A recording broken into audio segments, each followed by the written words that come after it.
Making this video more for myself.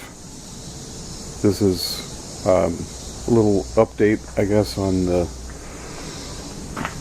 07 Mustang.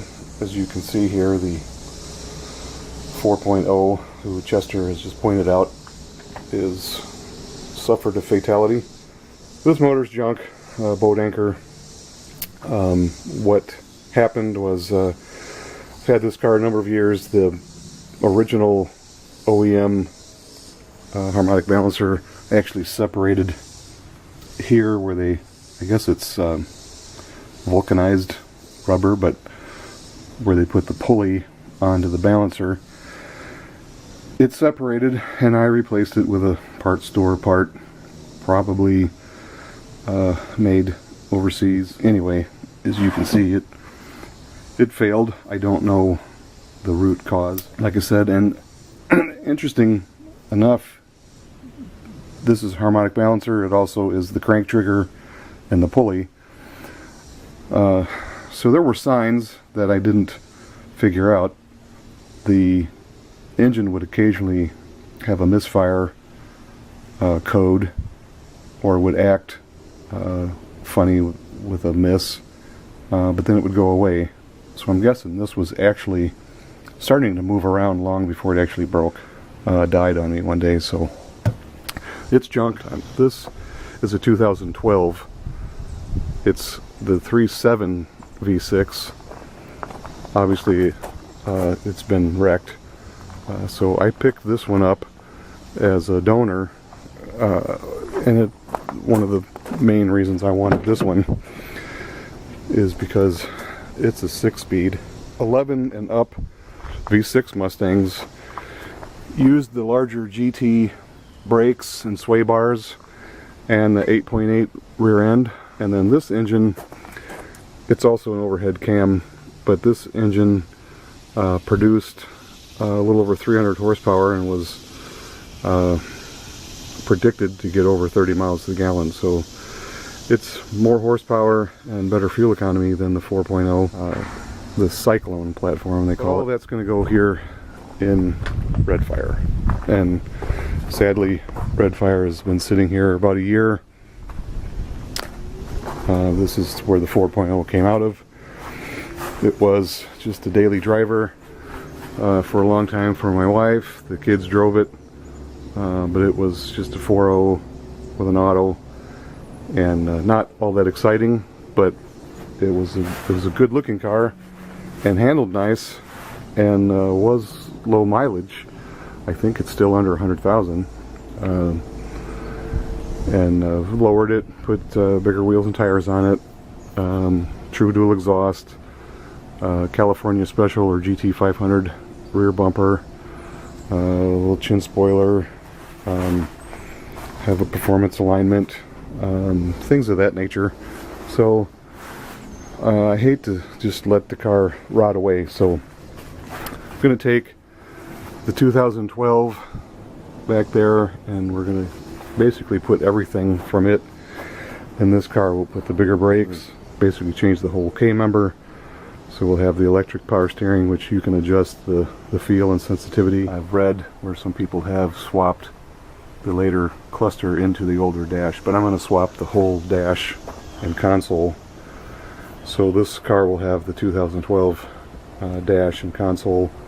Obviously you need the clutch pedals and shifter, and then of course we'll replace the 7.5 rear end with the 8.8 from the 2012. I've already started removing some of the damaged parts, but this car runs and drives. Been able to take it out and drive it around. It goes through all the gears.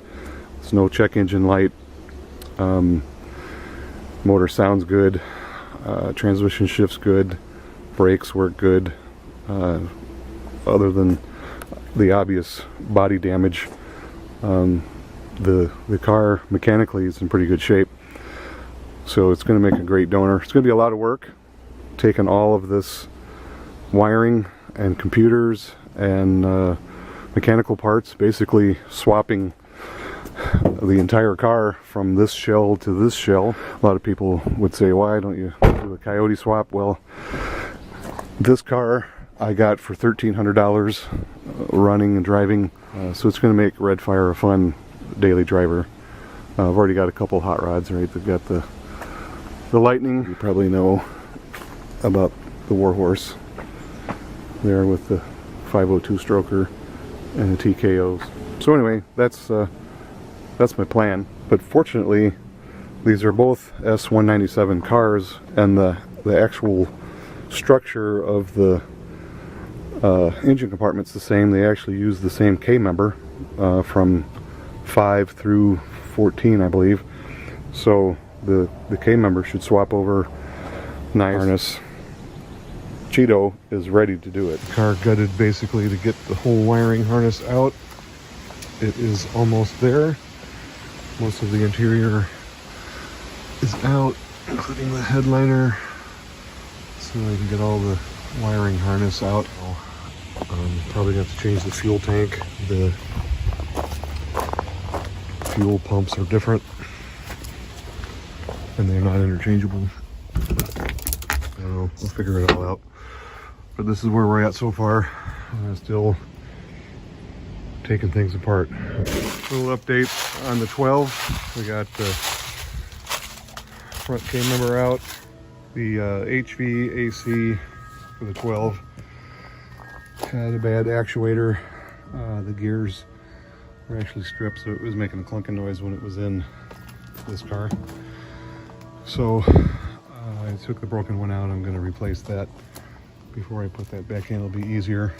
I do have the body harness roughly laid out from the 2012 of where it needs to be, so we'll start buttoning all of that stuff up. One of the things I did observe is this is already pre-cut. This is going to be the access for the clutch hydraulic stuff, so that's already pre-cut, and the metal in the body is also cut. And they just put some tape over it, so I'll peel that off. I'm going to swap this master cylinder as well. So the lines are a little different for the ABS, so I'm just going to swap the whole thing because it is super cold. And so I'm going to move some stuff around, try to get the 07 in the garage so I can work on it without freezing to death. And I do want to get this thing loaded on the trailer and out to the farm at least, or out of the way so the neighbors don't complain. Yesterday was a pretty nice day. Today is also I was able to get a lot of the vehicles moved around. Got the 8.8 rear set up here on some blocks so I can clean it up, number one, and then I'm gonna change the pinion seal. I did get the 07 in the garage, and I've been working on it a little bit today on the wiring. The door harness plugged back in.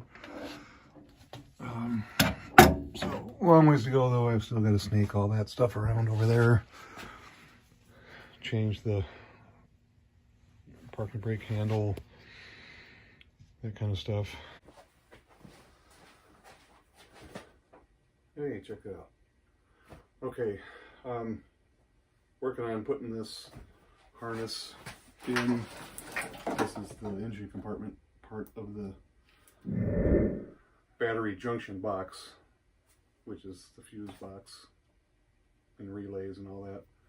Looks like it'll fit on the bracket that was in the 07. They look virtually identical. I am ultimately going to have to drop the K member to put the 3.7 in. I might have to do it to get the harness past the suspension, so we'll see how that goes. I'm going to be working on that next. So, getting the underhood stuff tucked away. This whole thing snaked down through this hole, which is going to be underneath the air box. I've also had to snake this through here. I was able to get it through, and it goes through this hole. Unfortunately, Ford used a different size grommet. Thank you, Ford. The 07 had the horns on the passenger side. The 12 had them on the driver's side. So I took these off. I'll put in the 07 pile, and we'll use the 12 horns on the other side. But always something. Can't be easy. The 12 had some broken parking light sockets. Fortunately, that is something Ford did keep similar. So I used the ones out of the 07. These are the horn from the 12 right here. On the 12, it mounts to this tab right here. There's a hole in this tab. I'll probably just drill it in there so it's like the factory. Gotta finish snaking all that through and then work on the passenger side. And then I believe we will have most of the harness, well, all the harness in, so I can put the carpet back in, the HVAC, and then the dash. Making a little more progress here. We've got the clutch set up, taken care of. This is the reservoir line going into the clutch pedals.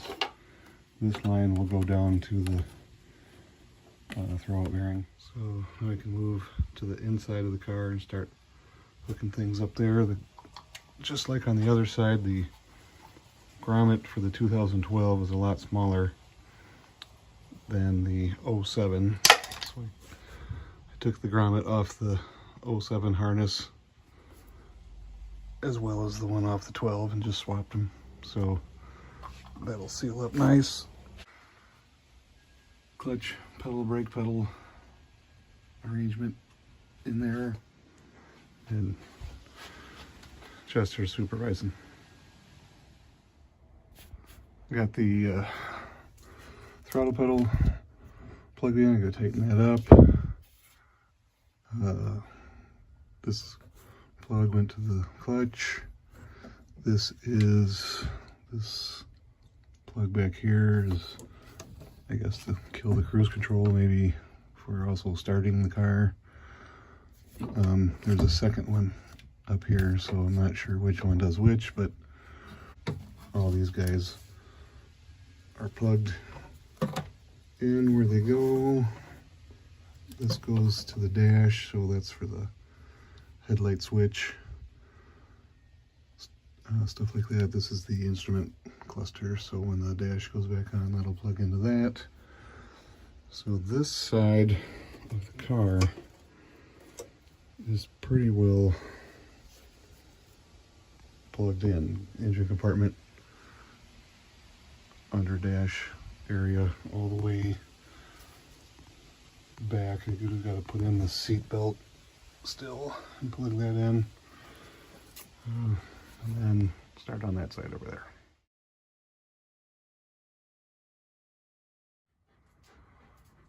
Well, we've got the interior mostly taken care of. That's the smart junction box over there in the corner. Everything except for the dash. But we've got everything plugged in, tucked along. I've swapped out the seat belts for the 2012 seat belts so they would plug in because they had different plugs. The rear of the car on the driver's side is done. I still have to tidy up the trunk side. Most of the interior is done, so soon the carpet can go back in. I had to come up to the storage facility here to get a couple of nuts and bolts greeted here by Finchie, the Labradoodle. He keeps everything guarded here, so it's safe.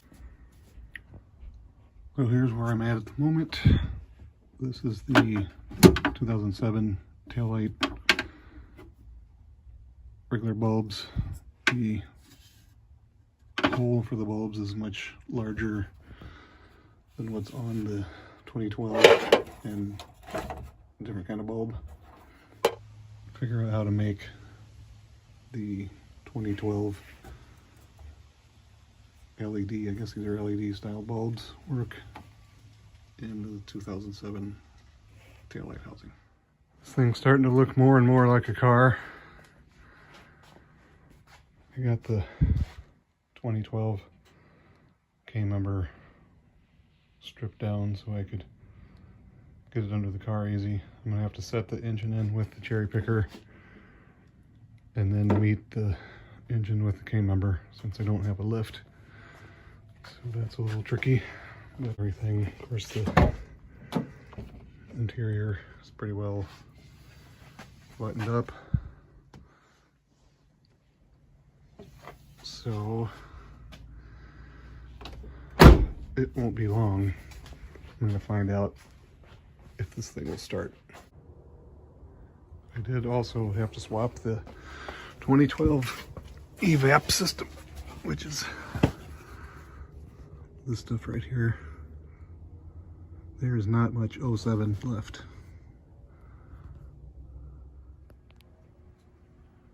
Got the cherry picker moved around here so the engine can be lifted up. I've got K-member under here ready to go. The EPOS, I'm probably gonna have to put that on to the K-member first because the bolts come in through the top. Car's coming together. There's Chester inspecting things. A bit dark in here, but I did get the console in except for the centerpiece. I'll wait till the shifter's poking up through there to put the centerpiece on. I've got the K-member strategically located. It's not snug down, but I got a couple bolts started so it's movable. And on the jack, got motor mounts, steering, spindles, all the brake stuff hooked back up so that I can drop the motor in. Well, it's in there. Still got lots of stuff to hook up, but it is in there. The 3.7 6-speed.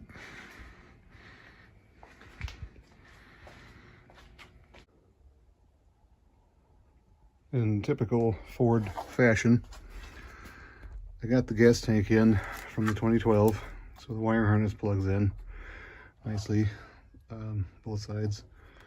But the fuel line connector is different between the 12 and the 7.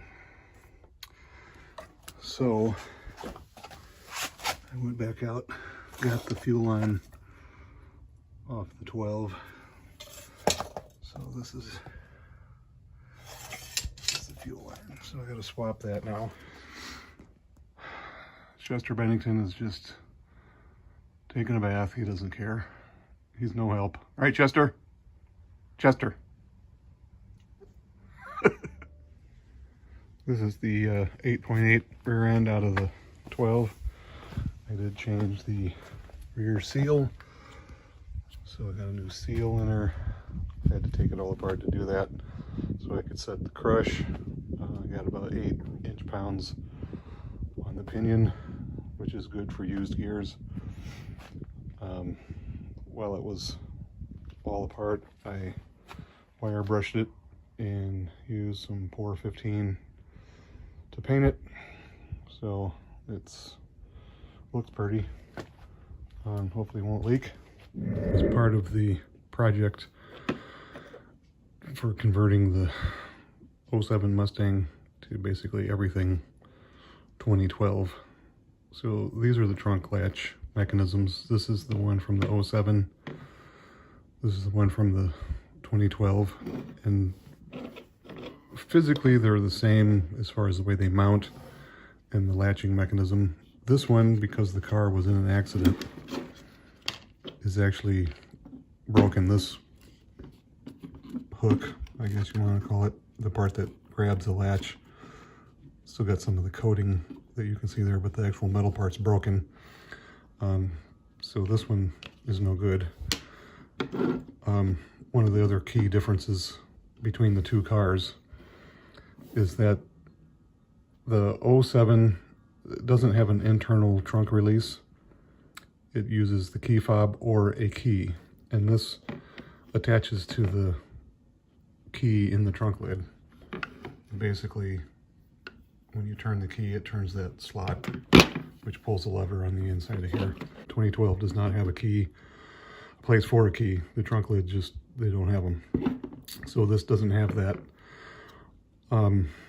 But it did have an internal button besides the key fob to do a trunk release by pushing a button. So this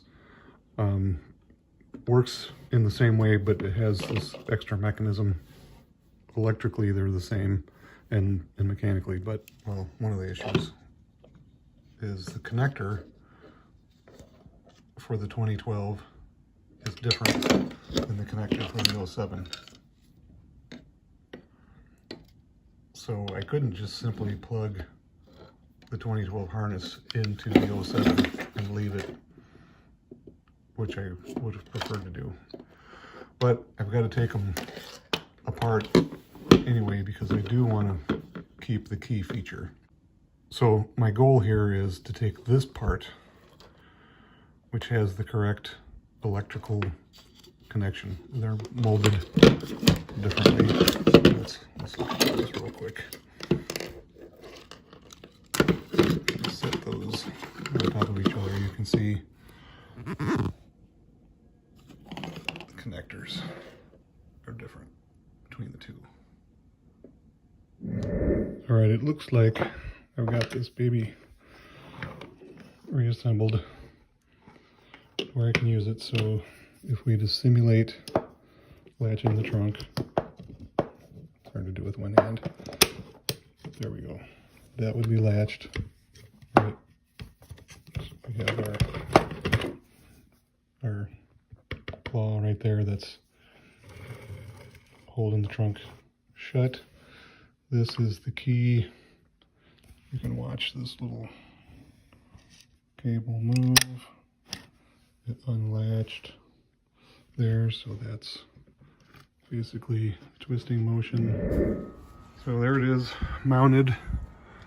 I've got the bracket mounted back in the original location. That's my through bolt there that's holding it together. This is the lock mechanism for the key. So that bolts back in the original spot. Jump around. This is the wiring harness from the 12. So now it is plugged in. Videos.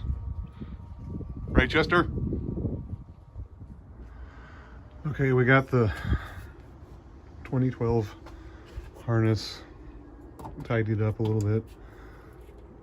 This plug goes to the third brake light, which is different, obviously. Everything is different. Thank you, Ford.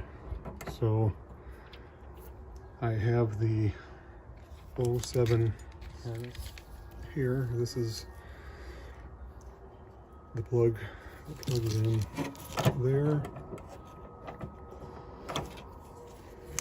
It's 2 wires, and this is 2 wires. So I think I can just repin that, I hope, or cut and splice, whatever. And the third brake light will work. So the trunk latches. It's still the 07 key, but it works. I swapped this guy, so we've got the 2012 spring-loaded gizmo. So as long as it works electrically, we're good. Okay, one last trunk latch. Trunk is latched.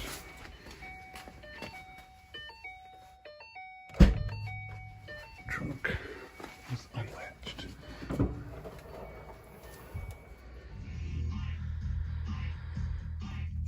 Okay, some stuff works. I'm not gonna try and start it yet because there's no radiator or exhaust system and I haven't put any fuel in it, but turn that on so you can see better. Okay, so radio works. Nothing else on the doors work. Well, I'm working on the door mess.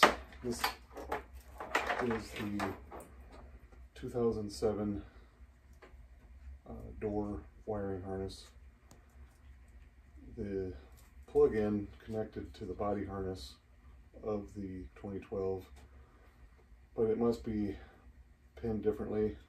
This is the connector for the window motor, which did not plug in. This switch is for the window switches, which has a different connector, so it wouldn't plug in. So there was that, and then of course the door latch itself. This is the 2007 door latch. Also wouldn't plug in. There's a sensor, excuse me, here that senses when the door is closed. So for the door ajar thing, and then this is the lock mechanism that would lock and unlock the door. This is the 2007 window motor, and I'm still working on the switch there. The motor was interesting. On the 2007, the bolts go through here,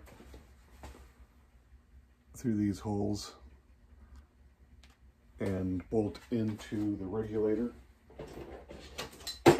This is the window regulator from the 2012. On the 2012, the screws thread into the window motor. So I had to modify the 2012 window motor to fit the 2007 regulator, because the 2012 regulator, the front section mounts to the door differently than the 2007. So I had to use the 2007 regulator with the 2012 motor, the 2012 harness, and all the switches. Now I did plug in the door lock switch from this. This is the 2012 door panel, and that works. And I plugged in the mirror switch. I don't know where that went, but so I've got all the things functioning on the door now. A little more on the door, so got all the door latch hooked up, so it still does that thing where it lowers the window. It doesn't get the door ajar message. This is the latch from the 2012. This is the 2012 harness, door lock button. Okay, we had to make some adjustments to get that to work. It's locked. It's unlocked. Okay, so it works. Driver's side door is pretty much done. I still have to make a modification to this guy for the switch to fit, which I'll do shortly, but everything's back together. All right, Red Fire project here. She ideally would be ready to hit the key and fire it up, but unfortunately, no, she's not cooperating. There's my checklist. Most of the stuff's checked off. We do have progress, though. Okay, so it now recognizes that the doors are shut. The dome light will go off in a second based on its little timer, but all the harnesses for the doors have been put in. Window motors,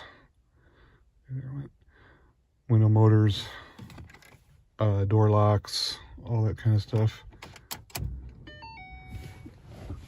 May recall that before I didn't have any of these functions.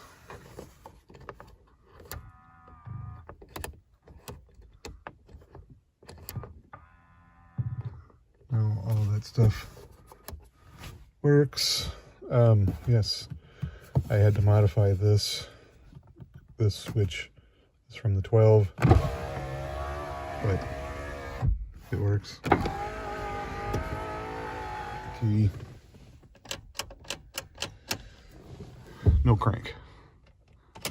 So we're going to diagnose that. Okay. All right, so we've got a no crank situation. Doing a little inspection here. This is the center plug. I didn't pay a lot of attention to this while I had it apart. This is the little cover that goes over that connector, and it was broken. You can see the crack and the hole in it, and if I look right there, there's some damage. Still struggling with a no crank, no start situation, so I'm going to check a few things. This, probably can't see very well. Starter relay, I'm going to see if I can measure voltage at the white-green connector, which is 86. And that's what's supposed to be triggering the starter relay to work. Anyway, that's what we're going to do, but I need help from my lovely assistant. So she's going to work the key and the clutch pedal and all that stuff. Clutch pedal, do I put it all the way down to the ground? Yeah. So what I'm going to do first is untangle my wires here. I'm going to need you... Is the key in the on position? It's off right now. It's off, okay. You got a light flashing in here. Yeah, that's... The auto theft? Yeah, that's supposed to blink when it's off. Yeah. Okay. Can you see me over there? Okay. More to be determined later. Okay, so what we're doing, we've swapped the 3.7, the Geartreg MT82 trans, all of the wiring, the BEC, PCM, smart junction box, dash, cluster, steering column, ignition key, ignition switch, all of that stuff, including the entire wiring harness for everything. So the engine compartment wiring harness, the body wiring harness, the door wiring harnesses, the fuel tank's been swapped, fuel lines, rear end K-member, the EPOS, electric power assist steering. What else? Everything, really. There's virtually nothing left. What we ended up with, for some reason, is a no crank, no start situation. If I jump the starter, I can make the starter work, so I know the starter will crank over. Plugged in ForeScan to see what kind of error codes I get the forescan when it's plugged into live data streaming. I do have continuity through the clutch switch, so I think the switch is okay. I have power to the pin 30, but not to 86, which is supposed to trigger the starter relay to engage the starter solenoid. What I need to figure out is that the PCM, does it have power? So I checked the relay for the PCM. There is PCM power that's supposed to feed the smart junction box. All of that seems to be working. Diode for the fuel pump relay works. The fuel pumps work. And maybe somewhere I've got a bad connection. The investigation continues. Triple checking actually all of my connectors. This is this is the smart junction box. All of these connectors up here. Let me, can you zoom in on this connector? There we go. I don't know if from way back there you can see a little bit of corrosion by my thumb. If you're in the way of the light. But there's a little bit of corrosion right in there. Not severe. Okay, thank you. I don't know if that's enough to do it.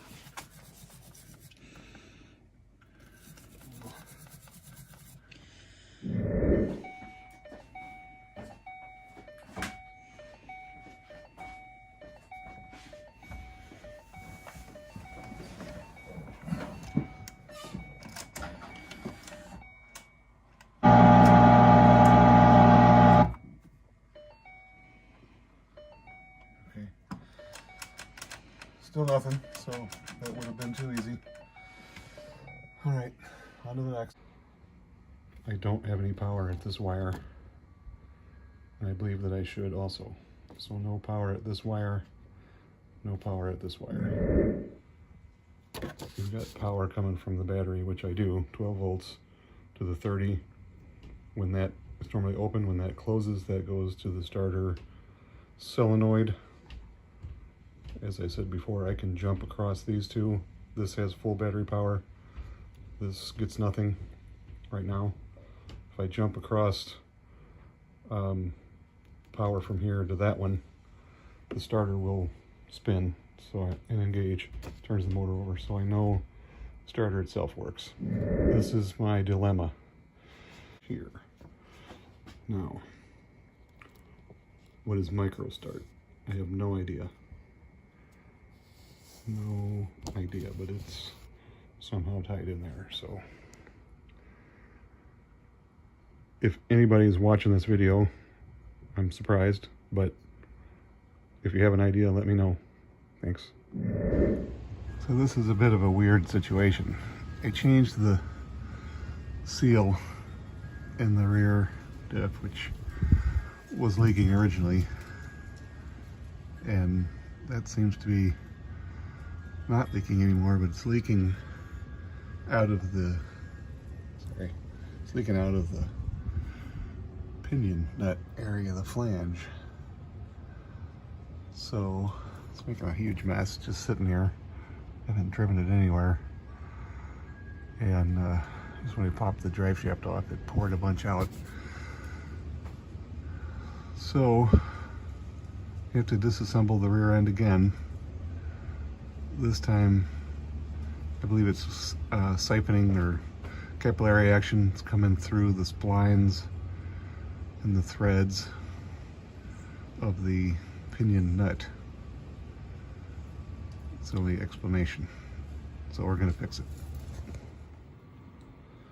So my plan to fix it is I've got this specialized formula for gear oil. So we're going to put this on the splines, not too heavy, but just to seal the splines. And then this is a thread sealant. So I'm going to put this on the pinion nut because the rear end's not under any pressure. So this should seal the threads, and this should seal the splines. And my supervisor is supervising. Okay, got it all put back together. Got the sealant on there. Gonna add, top off the fluid. We got it sealed up, cleaned up, and we'll see if it doesn't leak anymore.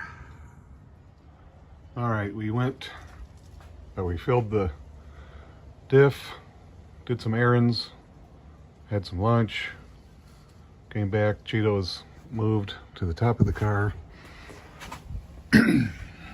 But we have no leakage. So I topped it off. It's been sitting, I don't know, hour maybe.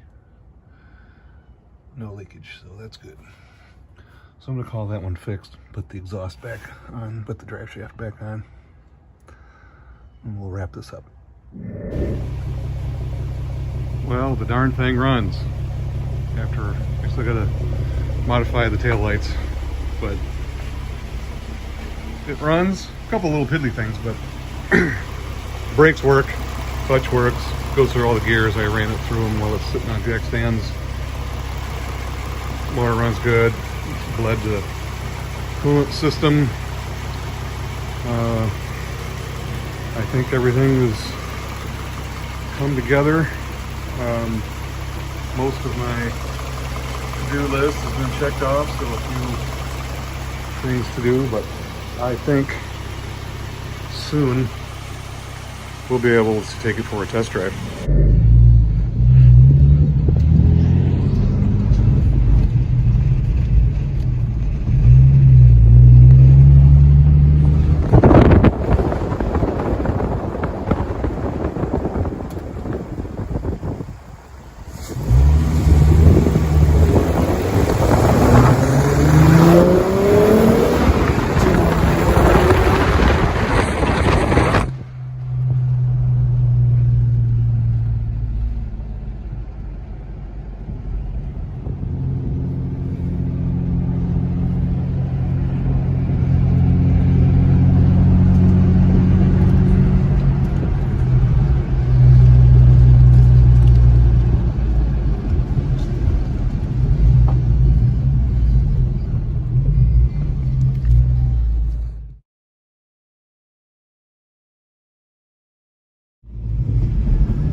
Big hood, but it clears the 3.7 nicely.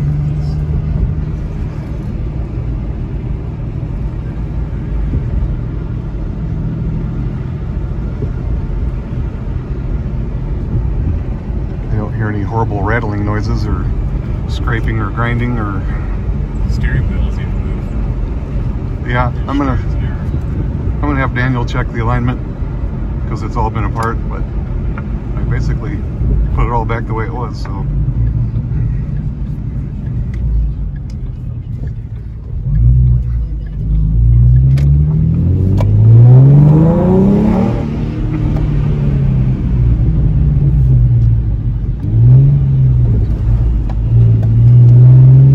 One million, zillion, jillion, dillion, cotillion times later.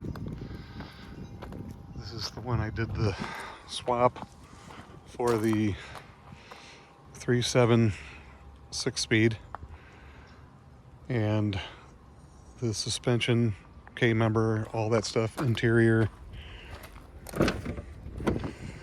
So I've been daily driving it. So I replaced the carpet with new and got black. The black that came with the donor car was pretty well trashed. I think when I first put it back together, I had the original 07 tan carpet in there. The driver's seat from the 12 was torn over here from getting in and out. So this is a 14 seat, and the aftermarket shift knob. I don't know if I recorded all that stuff in my videos. I did have to put some struts on it.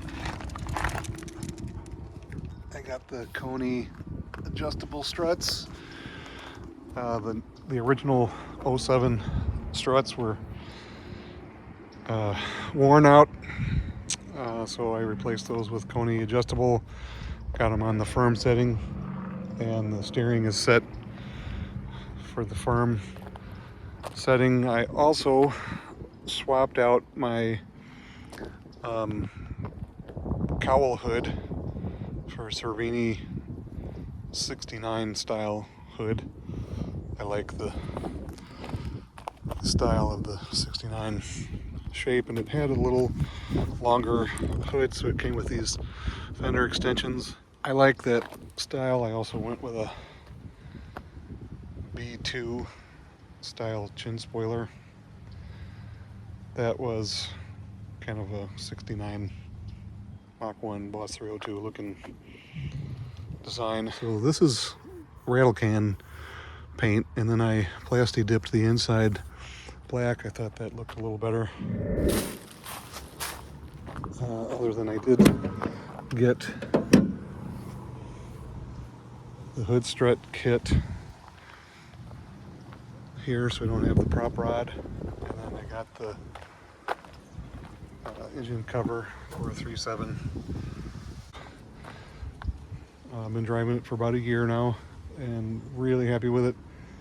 Get 26, 27 miles to the gallon, driving reasonable. So I'm real happy with it. It's a whole lot more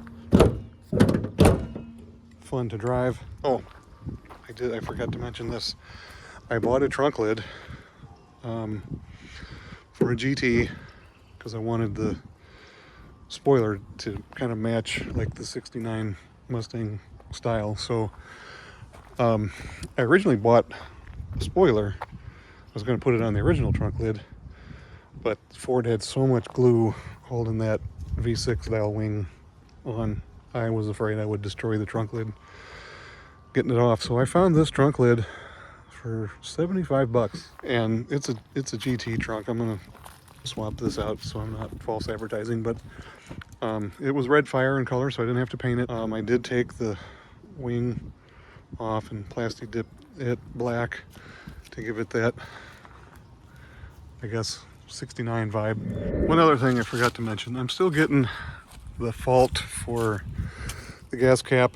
The 12 had the gas cap design where there's no lid, screw-on lid, and the 07 does. So every once in a while when I get in the car it says check gas cap or something like that. It doesn't like having a gas cap. The pressure sensor in the tank is made for the other type of fuel filler neck, so it must be just enough difference in pressure. I did also do is when I bought the car, the donor car, it only had one key, and being the 12, you have to have two keys to program another key. I did go to the Ford dealer. I paid roughly 250 bucks to have the key and have it programmed. But now I have two keys that work like normal. It is a genuine Ford key. Everything works like it's supposed to. This faux cap back here is a GT cap, and I don't want any false advertisement. The car is a V6 car. I like the faux cap, but I don't want a GT one. So I get it off here in just a second, and you'll notice it takes some of the paint off, or most of the paint. So I got it ready to prime here. I'm just gonna hit a light coat. I don't need a heavy coverage. Just, again, I think it's got the factory primer on it. Just adding this for a little extra protection. So it's just a Duplicolor off-the-shelf automotive primer. Then make sure it's good and dry. I'm gonna put the new one on. It's just the same attachment. It uses a double-sided adhesive tape, and it's a machined billet part rather than plastic, so it's a little heavier. So I really hope it has a good bond. I'll make sure, again, heat it with the heat gun just to get everything really good and sticky.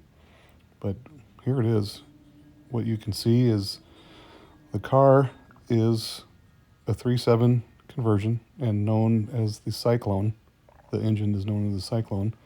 So I thought it was kind of cool to have a Cyclone with a horse in it and then the word Cyclone machined into it.